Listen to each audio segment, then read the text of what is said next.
Hi friends, మీకు ఈ video నచ్చినట్లయితే ఈ వీడియోని లైక్ చేయండి, సబ్స్క్రైబ్ చేయండి.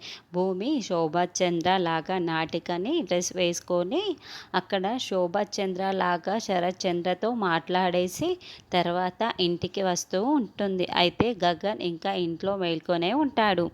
ఈ తైతక్క కంట్లో అస్సలు పడకూడదు, పడితే ఇంకేమైనా ఉందా అని భూమి చప్పుడు చెయ్యకుండా మెల్లగా డోర్ని కాస్త ఓపెన్ చేసి లోపలికి తొంగి చూస్తూ ఉంటుంది. హమ్మయ్య, ఈ తైతక్క ఇంట్లో ఇక్కడ పైన ఉన్నట్టుంది అనుకొని భూమి మెట్లు దిగి కిందికి హాల్లోకి వస్తూ ఉంటాడు. అది చూసిన భూమి వెంటనే అక్కడున్న సోఫాలో పడుకొని ముఖం కూడా కనిపించకుండా నిండా కప్పేసుకొని ఉంటుంది.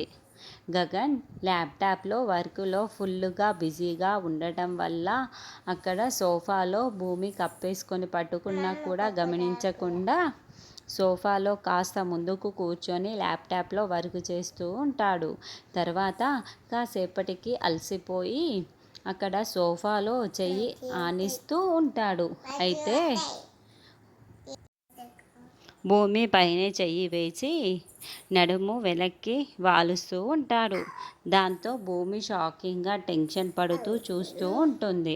అయితే గగన్ ఇంకా ఏమీ గమనించుకోకుండా అలా నడుము పూర్తిగా వాగలేసి భూమి పక్కనే ముఖం పెట్టేసి కళ్ళు మూసుకొని పడుకొని ఉంటాడు.